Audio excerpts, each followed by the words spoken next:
Strassman, reporter with Etopia Media and with viewerschoice.org News. We're about to speak to Dana Spiegel, who's in New York. Welcome to Etopia Media and viewerschoice.org. Thank you.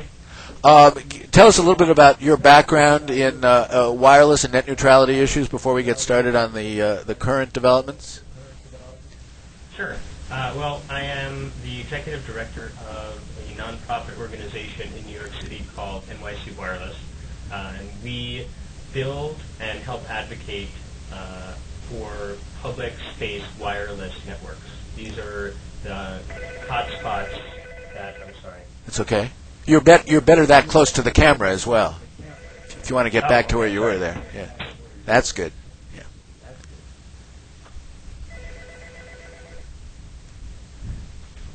There we go.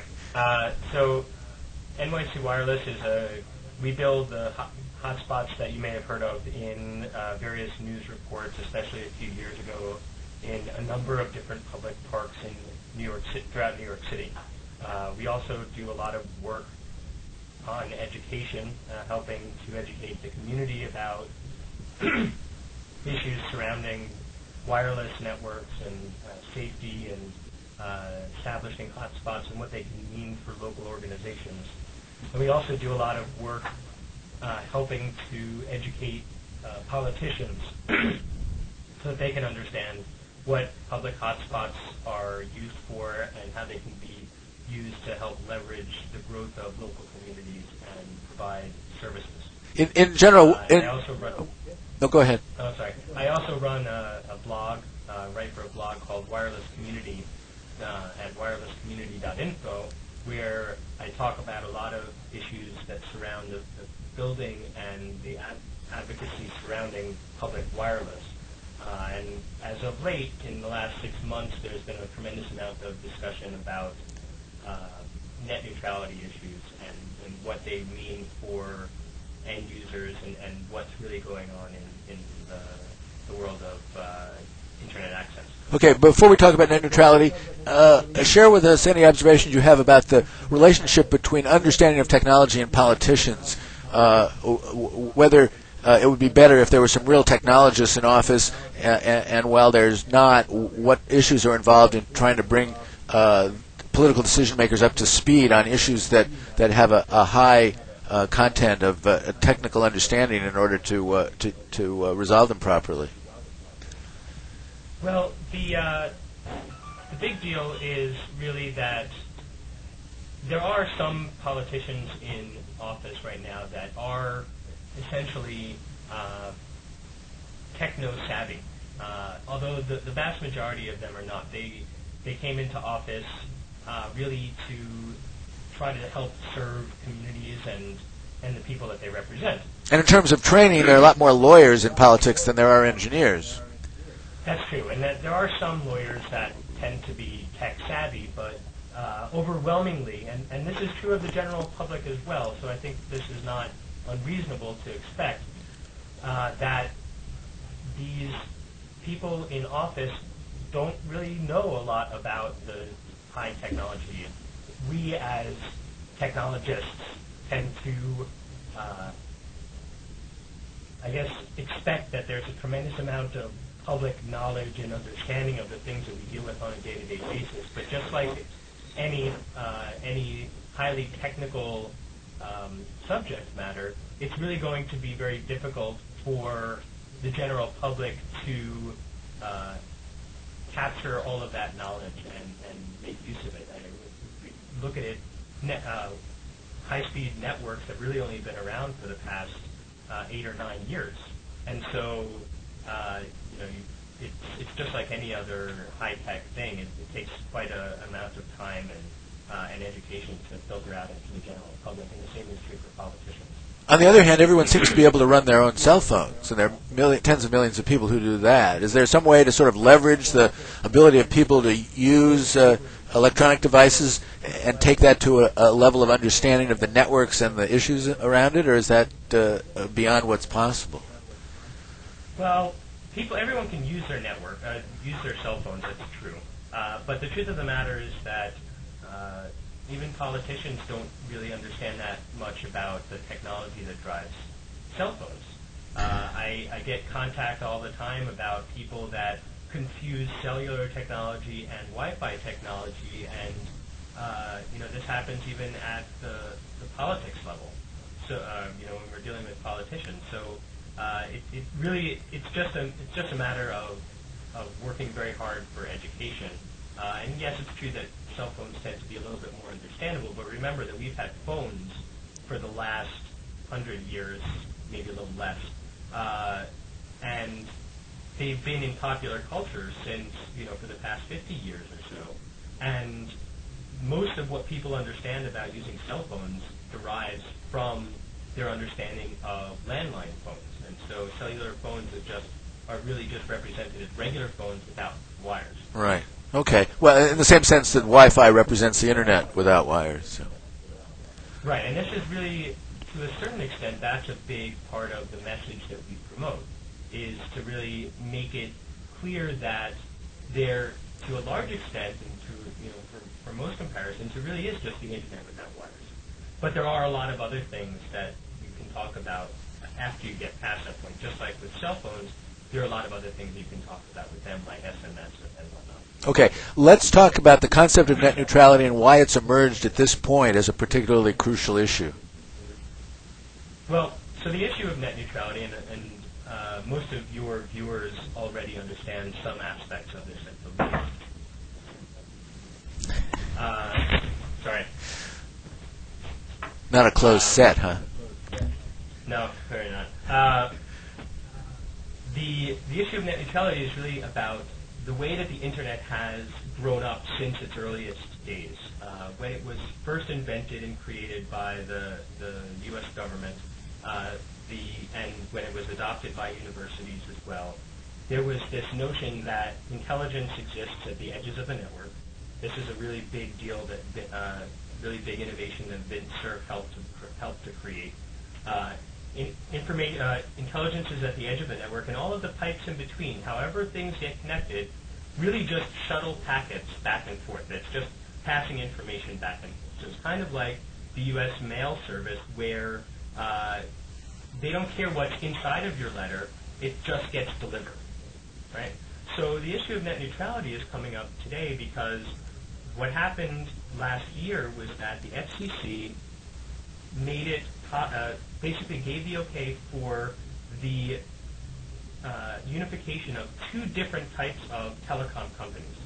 The first type are your last mile providers, Verizon and SBC. These are the people that generally are referred to as ISPs.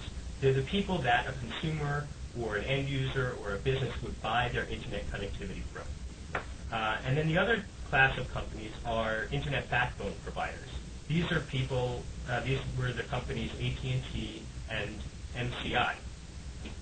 So these are the companies that own the pipes that connect all of the different end user networks together. So when you are working on an internet connection provided by Verizon, once you get to the edge of the Verizon provided network, then you need to go out onto the internet generally, and those are the pipes that SBC and AT&T own.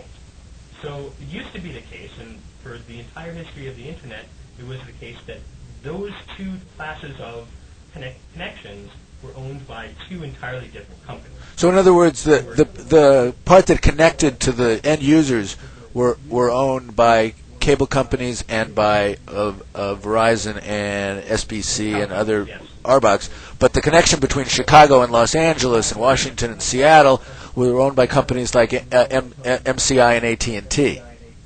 That's right. So what the FCC did last year was that they allowed the merger of these companies.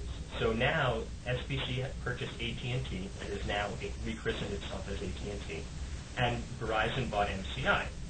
So now you have companies that instead of owning just the tail end or the middle end of the networks, now they own huge chunks of the network. As in, Verizon owns a very significant portion of the pipes upon which the internet lives.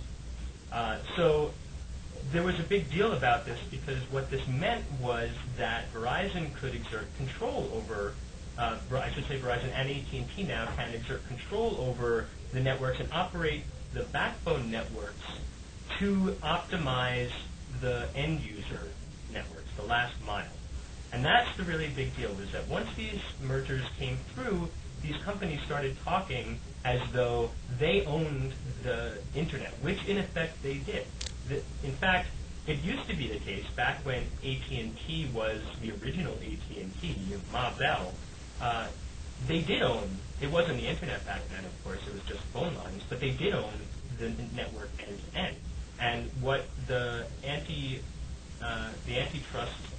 action against them did was break them up into lots of little components. And then the interconnection between those components, those smaller companies, were managed collaboratively. So essentially what this FCC action allowed was the recreation of Ma Bell, the recreation of the, within the internet, of the way that the telephone company used to work. And in fact, to use a roads analogy, the interstate highway system and the surface roads were separated, so that the people who controlled one didn't control the other. But now, if they control both, they're going to say we're going to regulate the traffic on the interstate as it feeds into the surface streets, and we're going to give what you're going to talk about now, certain priority, certain lanes, certain diamond lanes for certain traffic and not for others. Well, and this is really the important part of that analogy. It's not that they're going to just create diamond lanes for certain traffic. What they're going to create are diamond lanes for a particular set of companies that pay them in advance for that access.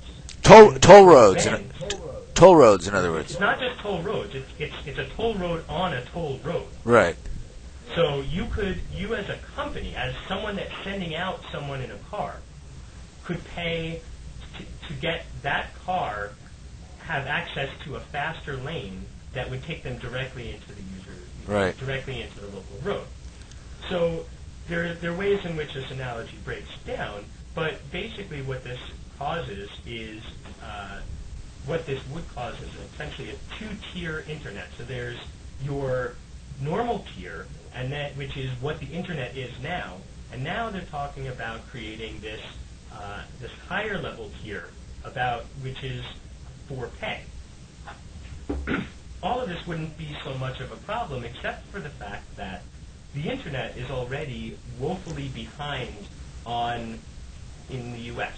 So when you buy internet connectivity in the U.S., you are getting, as an end user, a network that is a fraction of the speed that your money would buy if you lived in Europe or in Asia. So instead of getting for $25 a 100 megabit connection into your home, like you would get in Japan, you're getting for $80 or $60 a 5 megabit connection into your home. So it's much slower and much more expensive. Now the other problem with this is that all of those interstate lines that we talked about, those were created by companies. And especially all of the end user lines that go into homes and businesses, those were created by companies with the assistance of the public through government subsidies and through government tax breaks and other things that encourage these telephone companies to build these wires. All of this was created with the expectation and with the agreement by the telephone and cable companies. I shouldn't say cable because they really weren't part of it. It's really just the telephone companies, with the understanding that what they were building were general connectivity pipes, that there would be no exertion of control over what could go over those pipes. Anyone that got access to those pipes could set anything over it. That's a concept called common carrier, and the telephone companies got special status for agreeing to this. And in fact, it was what caused, from the 1996 Telecom Act, it's what caused the internet to explode in the way that it did. If we had a network that instead what's the right prioritized? I'm sorry? Allowed the prioritization? Well, that discriminated, I Right. guess, against people that could pay and couldn't pay. Instead what you would have is a network where there was far less innovation and far less new technology being developed. Look at Google, for example. Google pays enormous amounts of money for their connectivity, but when they first started, they were able to generate a business because they were able to pay for the network for their connection to the internet in general, and then they could do whatever it is that they needed to do to build their business. What the telephone companies are talking about now is that instead of allowing that to happen, and instead of you being able to build a new business or being able to get access to whatever content you want, the telephone and cable companies are talking now about you having to inform them and pay them for certain types of access.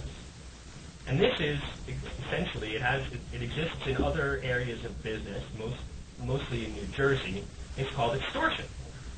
You're already paying for access. I, as an end user, pay for the DSL line that goes into my home, and Google pays for the very high-speed fiber networks that connect it to the internet. And we're already paying through a trickle-down effect for the entire connectivity between us. Now the telco companies are saying, no, we're going to artificially cause you to require you to pay an extra fee on top of that. So it's like standing at the off ramp and putting down a barrier and saying, you want to get past, you got to pay us. That's right. Okay. Now it's actually standing in the middle of the highway and Right. doing that, because we're already paying for the tolls on the on ramp and the off ramp. That's what my end user fees are, and that's what Google's fiber optic fees are. Okay, this is a good explanation of what the issue is. I want to wrap up this segment of our conversation right now, and thank you for talking to us. And I hope we're going to get back pretty soon and continue our discussion. But thanks very much for talking to us today. Thank you.